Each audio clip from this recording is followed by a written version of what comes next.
we had a busy last few nights, gentlemen. It was the quarterfinal stage of the 2023 edition of the Canadian Championship.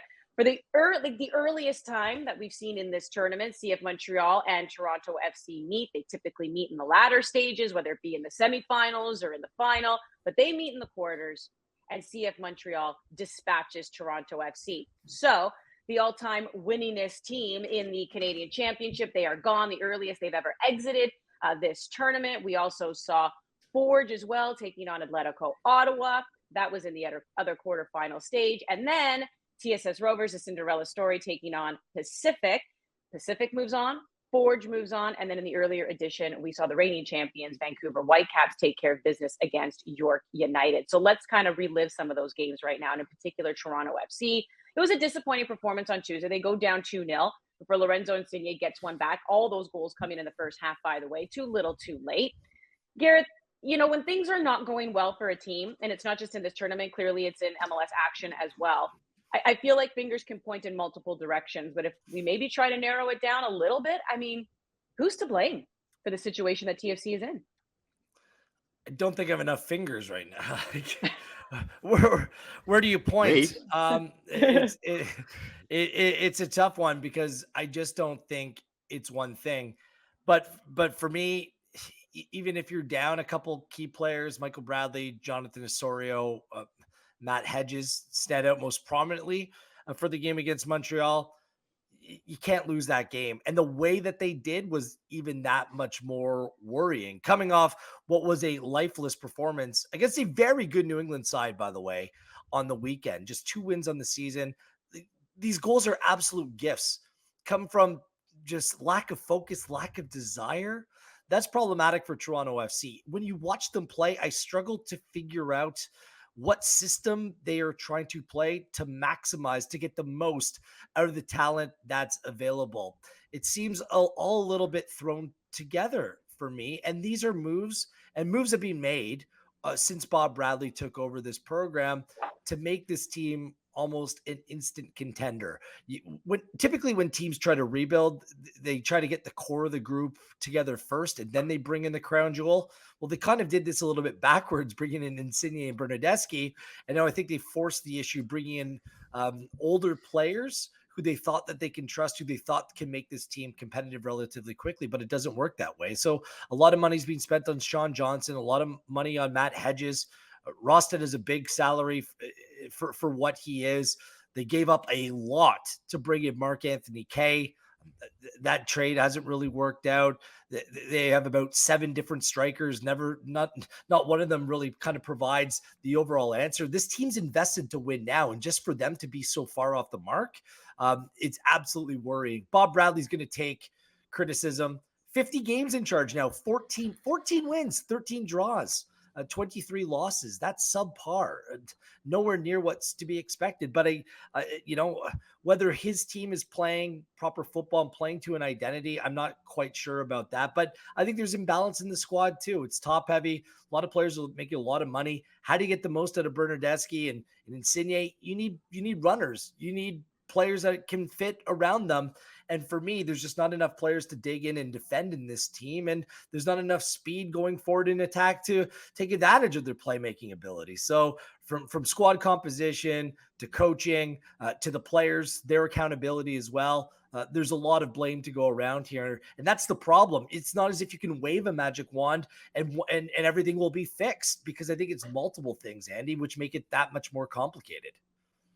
Yeah, and to your point, I mean, I know in the world of sports, it's very difficult to change an entire squad, which is why oftentimes a coach is the one who gets let go, because that's the easiest decision. If that were to be the case, does that fix things, right? When you look at everything else that's going on, is that the answer? It might be one of them, but will it completely fix things for this year? I don't know how you're feeling about this, Ollie.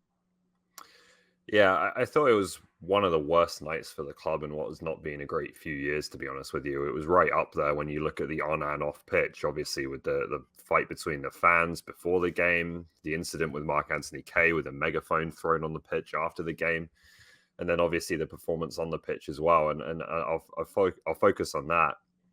It's really inexplicable to me the way this team is playing right now, because for me, it's not just kind of the lack of identity. I think Wills is right that you would absolutely expect to see more of that right now, more of a clear idea of how they're going to play.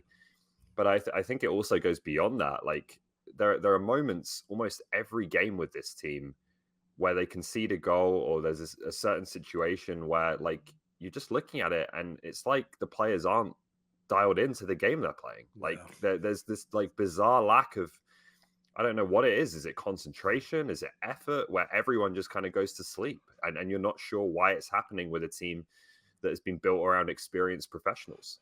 And that to me, like that to me points to something deeper that's at play here. In terms of, I don't know if it's culture within the club. I don't know what it is in terms of how you set those standards of focus and work rate being the absolute basic fundamentals that any good team is built on, that just don't seem to exist right now. And what makes it all the more confusing for me is that you have a coach in Bob Bradley, who I have a ton of respect for. I think has a pretty incredible track record as far as American coaches go, in terms of coaching at a World Cup, making it to the levels he's made at, being the first American to manage in the Premier League, coming off a job, literally his last job. Like, we're not talking about ancient history here, where he built a team that most consider to be one of the best teams we've ever seen in MLS at LAFC. So like, what is happening here where his ideas and what he's asking of the team doesn't seem to be getting across to the players? What's the reason for that? That's the question I'm asking right now. I think it's unfortunate, obviously, that, like you said, Andy, it's more difficult to change the players than it is to change the coach. And so that's where the scrutiny and the pressure is now. And I think he'll know that and understand that. But something's not right in terms of the way that group is functioning right now. And again, you'd probably have to be on the inside to really know what that is. But you have to be deeply concerned, I think, if you're a TFC fan, if you're Bill Manning, MLSE, the amount of investment that's gone into this squad and the results they're producing right now. And we can speculate. Really, it's the players, to your point there, Ollie, who can tell us what's really going on. Other media outlets have reported possibly players, again, not liking the fact, though, that as great, and you look at the resume of Bob Bradley, they don't like the fact that perhaps, his son is also on the team. Maybe we can go into the finances and how things are set up again in Major League Soccer. And, you have the ability to have these designated players who come on in and make an astronomical amount compared to others. So now you have this complete gap, and the treatment of those players is different than the treatment of those. You can start to point and speculate about a lot of things that can create rifts in the room. Only the players themselves can answer that for us. But Jordan, based on everything those guys have said, and maybe again as a player who maybe you've been in a room where that's happened, because it doesn't matter. Oftentimes you can look at skilled players on paper, but if they don't gel personality wise either, or even playing style wise, it doesn't matter, right? Yeah, well, you can see that's an issue with this TFC team. I look at little things as well when a team's playing. Are you quick to help someone up? Like, I know it's silly, but like high five, like little things you can see if you throw your arms up in the air before you end up running back 10 yards. These little things win you championships, win you games, but it also shows if you're happy with what you're doing. When you're punching in a clock, we all know, we've all had that job. Mine was Costco, where you just punch in and you're just like, man, you can't. But it seems a bit like that with this TFC side that we're watching, that we're just kind of like showing up.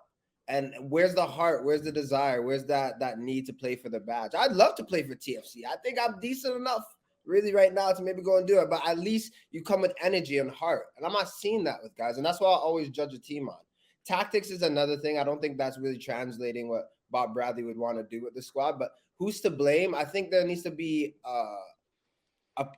a nice amount placed on players as well, because you can talk about tactics, but you have a job to do. If you need to sprint and help out your man, that needs to happen. I don't think that should be coming from Bill Manning, Bob Bradley. When you're 11 and when you're selected, I don't care if you're young, I don't care if you're older, I don't care if you're knocked up a little bit and bruised. When it comes to competing, and you see something like CanChamp, where that's a tournament you'd want to win for your club, I think that's about desire and running and working. And that's why I see if Montreal gets all the praise for that match, because they took care of those moments and they were willing to run for each other, high five, help each other up. If there's a little scuffle, you always know too with a team, the best teams I played on, if I got hit and fell, there were 3 guys in 2 minutes, just 2 seconds ready, standing up for me, not to fight, but just showing like, we have your back. If you're slow or Bernadeschi's running off, he's not really engaged in what's happening with the team, throwing hands up. This is what I was seeing. So I know that there's a disconnect because all those little tells tell us so. Well, I just don't. What's going on right now cannot continue. And I don't think that there was any thought coming into the season that they'd have to replace Bob Bradley as manager. I just don't think that that was something that they even wanted to, a road that they wanted to go down. But if it continues like this, if they go to Montreal this weekend and they're down like 3 center backs, we'll get an update to see what that situation looks like. If they lose that, they lose the next, all of a sudden you need to think about making a change, don't you? Like, how else can you turn this around? They're capped in terms of moves that they can make, that they can make because they've overspent on various positions in the squad. I mean, they technically don't have a third DP. Not that matters. Montreal didn't even play with one midweek and don't play with one. But there's very few moves that they can actually make. They charge a lot of money for tickets. The supporters, there's angst there because they're looking at the decision making and the way that things are being done at the club, and they don't think that it's good enough right now. And it's not just the star players. Like Insigne, it hasn't worked. Let's be honest. It hasn't worked. Bernadeschi, he's regressing. Like these players make a lot of money, and that absolutely matters. Your top players need to be your top players, but the young players as well, Andy.